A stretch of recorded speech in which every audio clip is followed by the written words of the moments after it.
The Slim Fast 14-day effect on your New Year's resolution. Day 1, the new year. You want to kick it off with a bang, and you're not just talking about fireworks. Day 14, you're ready to start this year right, looking great and preferably on top. 2 weeks is all it takes to get what you really want. Swap 2 meals a day for Slim Fast protein shakes or bars, get in a 30-minute workout, and stick to a 1,200-calorie diet to lose up to 6 pounds in your first 14 days. Find Slim Fast in a store near you. You're listening to the AFTERBUZZ TV Network, now the largest new media platform on the web, and your #1 source for after-show entertainment. Very good, Keith Johnson.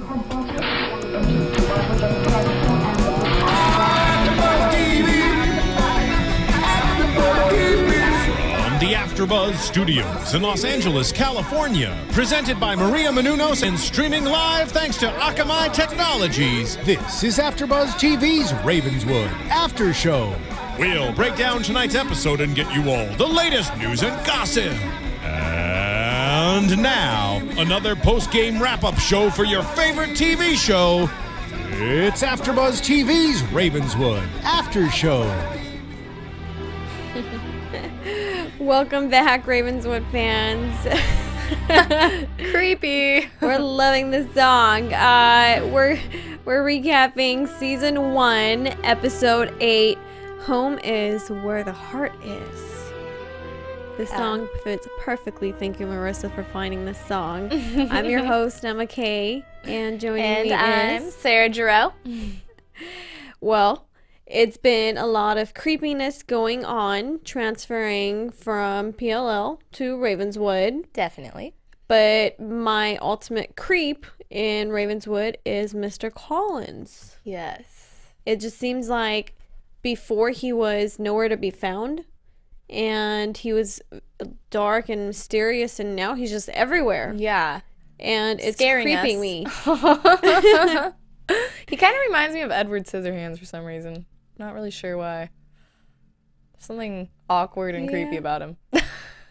But, you know, for someone who doesn't have much ties to the community, except for the fact that you have a morgue that you run and you take care of dead people's bodies, people's families and relatives, and all of a sudden now you're just this social butterfly going around, to people's houses, taking them orchids. Now Luke walks into him, in the kitchen with his mom making coffee at 1 a.m.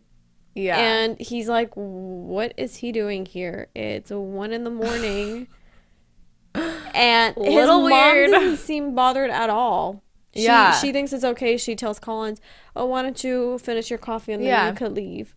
Really? Your husband just died. Yeah. You don't want to explain to your kids what this man is doing in your house? At even that hour, especially? Exactly. Even if you were friends before. Yeah. Whoa. We have a ghost. Freaky things going on with our earphones right now. And poor Olivia is just standing in the back and watching her mom, and she's petrified by Collins. Yeah, she looked like she was crying or something. So, she talks to Luke to find out what is going on, and they discuss how long, they had been home and if they had heard anything. But none of them seems to know how Collins is friends with their mom and what they have to discuss at 1 a.m. Okay, that is freaky. I'm so sorry. There's a poltergeist in the booth. Oh my gosh. We were having Miranda. Some difficulties over here. I just finished watching Ravenswood. Kind of creeped me out. Yeah.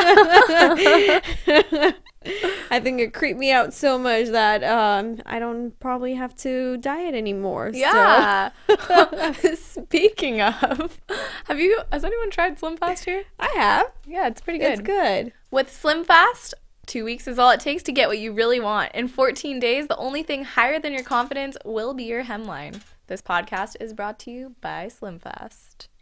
It's actually delicious, just in case anyone was wondering. No, I've tried it, and it's really good. I actually really like the chocolate. If it's good. Yeah. I like it. Anyway. And it works, but yeah. you know, we were both thinking, and Sarah brought this up, if Miranda or the spirits eat. Yeah, Beatrice. I'm sure she's been hungry in the last 50 years or whatever. Yeah, they all look like, you know, they have the same shape and form, and we could let you guys know that none of them work out. So yeah, it has to be Slim Fast. Must be. But Miranda is playing detective. Yes, she is. So she's going around the house trying to find the spirit who was attacking her. Yeah. And she walks in on the housekeeper sleeping, and she sees a young girl standing over the bed and looking at her. Yeah. So what did you think about that? It was interesting to finally see a shape instead of the shape, to actually see a person. Yeah. My first instinct was, okay, well, obviously it has to be that creepy, evil spirit. Maybe not so evil now that we've discovered. And then I thought, maybe this is Grunwald's daughter. And then I totally canceled that. And I thought, sister. And then they said sister, but there was a trick. And turns out it was her mom. Yes, and I was thinking for, you know, this whole time that it was Grunwald's daughter. Yeah.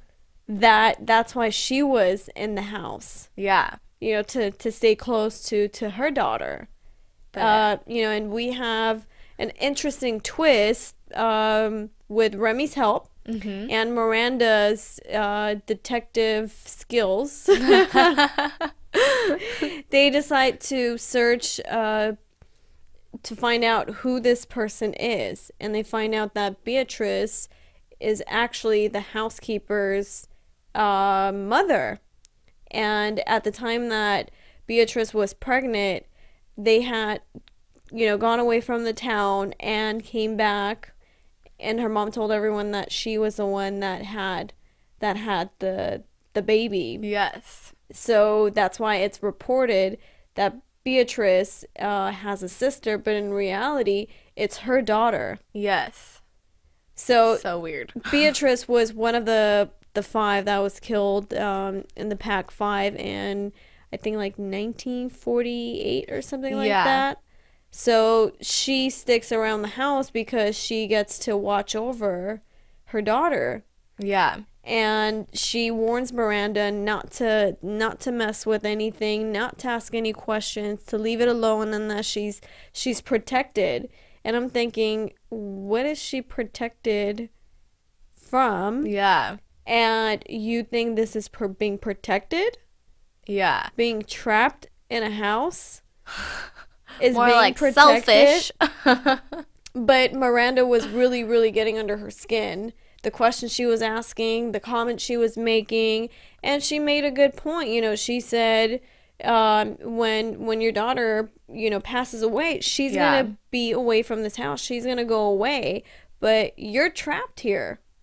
Yeah. Like, you're here now to watch over her, and you don't want to ask any questions or do anything to escape, but what happens after she's gone? Exactly. What do you do then? And last week we were actually talking about how Grunwald, we thought she was somehow trapped or staying there because of something, but it turns out it might be the opposite, that the spirit is staying, well, we know she's staying there because of her daughter, Grunwald. Do you think that Grunwald is staying there because of her mother's ghost? I believe so. I think she knows more than she's letting them know. Yeah. So she definitely knows a lot more, and obviously she's able to feel the spirit and to, you know, when the spirit attacked, when Beatrice attacked Miranda, she calmed her down. Yeah. So she is able to see and feel. And she doesn't seem afraid at all to be in the house. So she's experienced a lot of things that she she's gotten used to, and she probably has answers, but for whatever reason, we don't know what it is, and she won't tell anyone.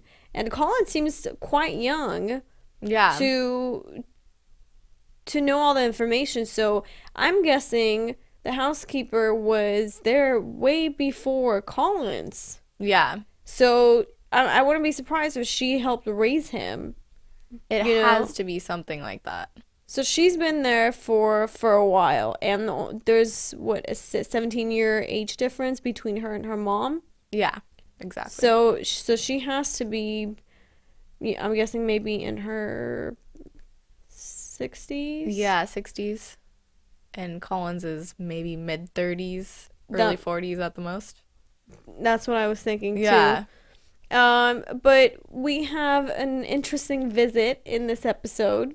Sad to see Hannah leave. But we have Caleb's dad, who comes to visit him, and we find out that he's here because he has inherited Henry Rivers' house, and he's here to sign the deed and to take over the house. And Caleb freaks out because he thinks something bad is going to happen to his dad, and he doesn't want him moving into Ravenswood. And his dad is asking questions about Hannah and what happened, why it didn't work out. And Caleb he's acting the same way Hannah was acting with the girls. Just brushing it off. Because they love each other. They will reunite. Promise. Do you think he will... Well, he kind of has feelings for Miranda now, but do you think he would develop feelings the same way he has for Hannah? You know, I think he would have to die in order for that to happen. Or Miranda would somehow have to come back. But that relationship is so confusing because she's not physically there. They can't go on a date. The only thing they can do is, like, hang out in his house by themselves and talk. Well, they haven't tried kissing. That's true. I was thinking about that today.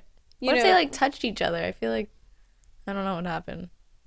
I don't know. Maybe if you really want it, you could control your energy. Yeah. I don't know. This could get weird. Yeah, so I don't know about that relationship. I think it's a little complicated, and I think he would have to die. Interesting. Which could be cool. I mean, not that he would die, but it would be interesting to see where the relationship goes. But what's also interesting is how Luke and Olivia's house was being investigated for a murder weapon. Yeah. Right after Collins leaves their house. Exactly. And they were very concerned about that as well. So, you know, the first thing that I thought about when they opened up the knife and the whatever it was wrapped in, I thought, oh, it's the knife from Collins, from the pack when the pack they made. But I was thinking, how did it end up over there? You know, it was so long ago. Well, because Collins also has that other knife. It's different though, the one that's in the case. So is that the one Olivia saw? Yeah. When she was searching around? Yeah, and that's the one that she thinks is the Collins killed her dad with. But this seemed like it was a pretty old knife. Yeah, it looked a little more tattered than the really shiny one that we saw before. Yes. It was buried though, but it would have had to been buried for a long time. So they take their mom, and Luke fights with the cops, so they end up taking him into the station as well for questioning. And everyone gets a text message that there's cops at their house, and Caleb notices, what's his name? His name is Springer. Springer. I was gonna call him Stalker. Yeah, that works too. Springer just in the crowd watching what's going on, and he realizes that was Collins's old helper. Yes. And wondering what he's doing there. So the crowd was interesting, and I think that they placed him there for a reason. He wouldn't have been there if he didn't have any significant meaning. So I really want to know what happened. But Remy wasn't able to make it to save her boyfriend because she wakes up in a pile of drawings. Yeah, how scary. All in her room. And I'm thinking, oh my God, like, did she just stay up all night? Yeah. That was a lot. That was a lot. I'm thinking, oh, okay. So she goes outside. She's walking downstairs. I thought it was a dream at first. There is like, the drawings are all over the wall. Her dad was like, okay, this is weird. You're going to the psych ward. Yeah. You're going to, what's it called from Pretty Little Liars? Radley. Maybe. Yeah. Imagine. Oh my, okay, that would be a good tie. To Radley? Yeah. I didn't think about that. That'd that would be interesting. cool. So maybe they won't close it down after all. Yeah, because they have a new patient. And maybe that's how the spirits will carry over from Yes. Ravenswood I would like that a lot. to Pretty Little Liars. It was a joke at first, but now I'm serious. So Remy makes a deal with her dad saying, that she'll go to the hospital but she won't take the pills. Yeah. If her dad would help rescue Luke out of prison.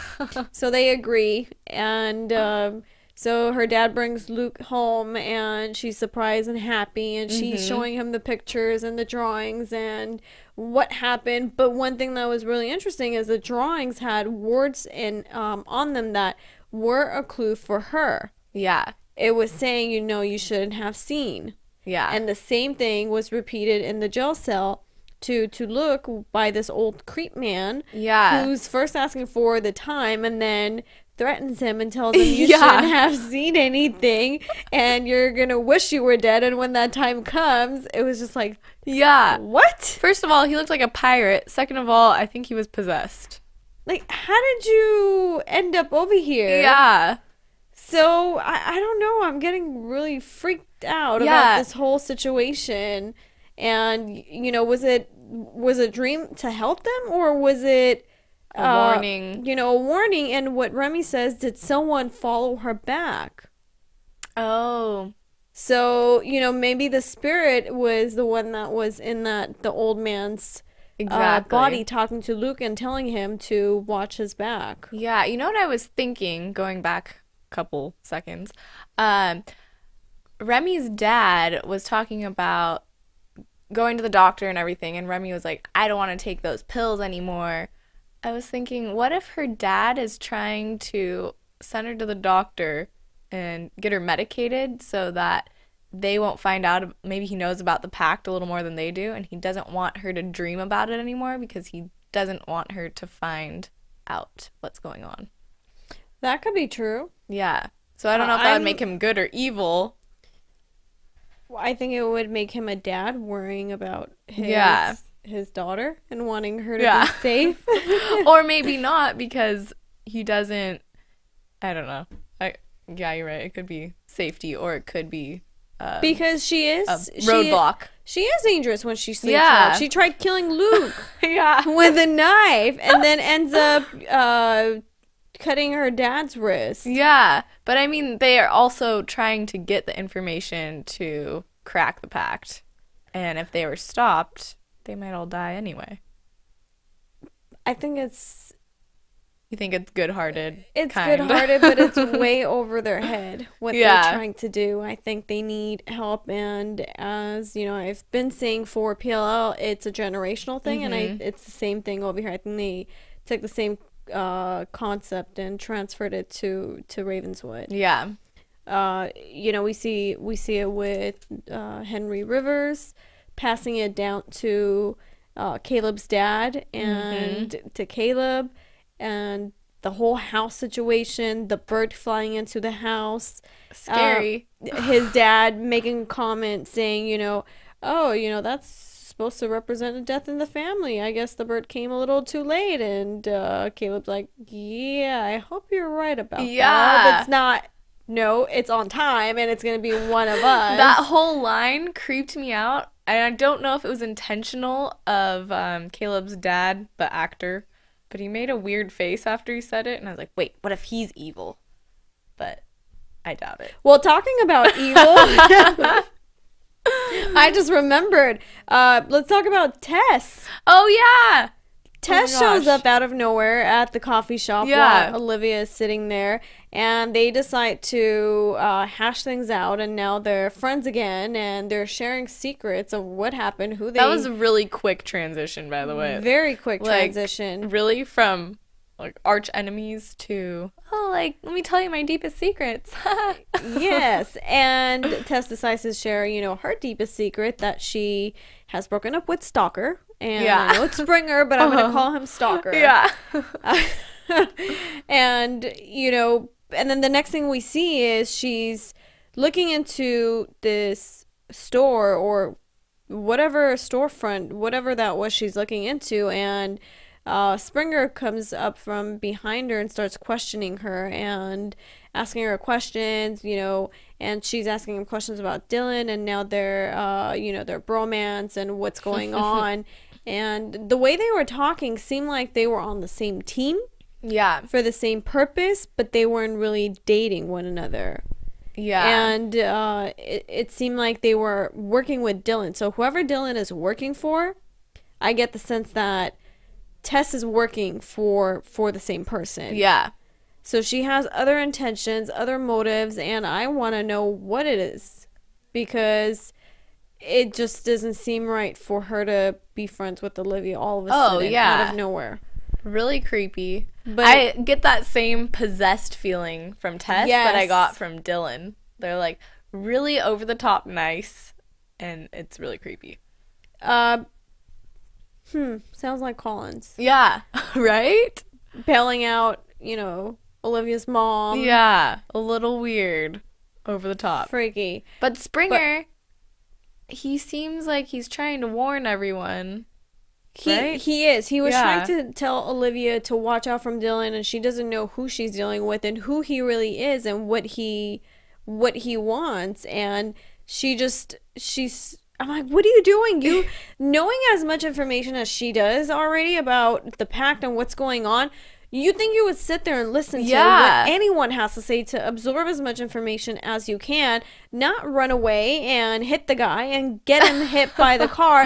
And was it a coincidence that Tess just happened to run him over? Oh, was he ruining their plan by spilling the beans? That's exactly what was happening right there. Yeah, let me just park here and then I'll watch you guys. And as soon as he runs, you know, across the street, floor it. Yeah, but good thing he's not dead. He's alive. You know, we'll find out what happens with him after. But one thing that he does mention, and I want to know who it is. He says something about his dad, and he said, you know, that he's not going to be like his dad or something about his dad. So I'm thinking, who's your dad? And the first person that came to my mind was Collins, but I could be wrong. Yeah. And then I went back to the conversation between Collins and the housekeeper talking about Springer. Yeah. And how he's, you know, stirring up trouble, and the end result isn't going to be good for him. It's going to be a mess, and someone's going to have to clean it up. Exactly. Which made me think that somebody was going to... So did he send Tess to clean it up? No. No. Maybe. I'm not sure if that's... I don't want to completely rule out that Collins could be good, so I don't want to link him to Dylan and Tess yet. But maybe. What do you think? I don't know. I'm still like a little bit uneasy about him. Yeah. I'm hoping he doesn't have anything to do with it, but the pact has passed down generation to generation from one Collins to another. So he is involved. We just don't know how and why. And you know, he does everything to keep these spirits inside his you know, within his property and inside the cemetery. Yeah. But we don't know no one knows why, or if they know, they don't want to ask any questions and they don't want to talk about it. And Beatrice was actually saying earlier to Miranda that, didn't you see what it was like out there? And she said, that's not even the start of it. You just got a little taste. So, again, it brings me back to our whole theory about how maybe Collins is protecting them. But I don't know. Can be. Yeah. Can be. So who is Dylan working for? Satan. Simple as that. Yeah. But what does Beatrice do for Miranda? Which I thought at first I was like, oh, she's nice. She's you know trying to help Miranda, and then after she opened her mouth, I was like, oh no. Yeah. Don't look at that. The spirits obviously don't want Miranda in the house, so Beatrice brings her hair jar for Miranda, for her to escape and really see what's out there. Do you think she's gonna break the jar, or do you think she's gonna keep the hair in the jar? I think she might eventually break the jar, but for now, I think she knows that there is some kind of safety and comfort in that house, and she doesn't seem so fearless of what's out there, so I think eventually she will go out there, but for now, I think she's going to keep investigating inside. I don't think anybody else wants her to break that jar at this point after Caleb saw everything. I just wonder how long it's going to take Collins to realize that her jar is missing. That's a good point. I didn't even think of that. And start asking questions, who took it and what's going on. That does give Miranda and the kids an upper hand, though, with Collins. Because now they hold the power in the jar. Well, do you have any news and gossip for us? You know what? I do. AfterBuzz TV News. All right, today Zap to It released a little interview tidbit with Tyler Blackburn, and he said he was talking about the show and how he gets to play original Caleb and regular Caleb. And he was saying, you have to carry yourself a little different, enunciate your words more. He was talking about how fun it is to play kind of the same character, but a different character from a different era. And he also said that this episode was really cool because they were all together for once. And he said it was like being the Scooby Gang. Thought that was funny. But other than that, nothing much. So what about predictions? Oh, let's see. And now, your AfterBuzz TV predictions. Had a prediction and now I'm starting to lose it. I think it's a little more general, but I do think that we're going to see more of a development with Caleb and Miranda before Hannah and Caleb get back together, because they're getting back together. Duh. That's my prediction. But I want to see how far they can take it until they realize, this is dumb. What are we doing? And then I bet Miranda will convince Caleb to get back together with Hannah because she's nice. My prediction is going to be that Collins and Luke's and Olivia's mom are going to develop more feelings towards one another. That's a good one. And I think they're going to be targeted even more from the town. And he's going to try to help her with this whole case and this murder situation that they have pinned on her. But I also think that the housekeeper is going to start helping the kids and letting them know what's going on and giving them more information, because I think Beatrice might, in a way, persuade her or change her mind. I definitely think she's going to come around now that she's realized she'll be alone. I think so. So that's my prediction. I like it. Well, guys, thank you so much for watching us. Make sure to log on to AfterBuzz TV to look at our podcast. Go to YouTube, rate, comment, give us 5 stars. And as always, I'm your host, Emma Kay, and you can find me on Instagram and Twitter at RealEmmaK. And don't forget to shop on to EmmaKaysCloset.com. And you can follow me on Twitter at SarahGGG. Thanks, guys. Bye. From executive producers Maria Menounos, Kevin Undergaro, Phil Svitek, and the entire AfterBuzz TV staff, we would like to thank you for listening to the AfterBuzz TV network. To watch or listen to other after shows and post comments or questions, be sure to visit AfterBuzzTV.com. I'm Sir Richard Wentworth, and this has been a presentation of AfterBuzz TV. Buzz you later. The views expressed herein are those of the hosts only and do not necessarily reflect the views of AfterBuzz TV or its owners or principals. Thank you for watching AfterBuzz TV on YouTube. For more of your favorite after shows and interviews, subscribe to our channel here, and be sure to share your opinion on the episode in the comment section below here. We'd love to see what you guys are buzzing about. Thanks again. Buzz you later.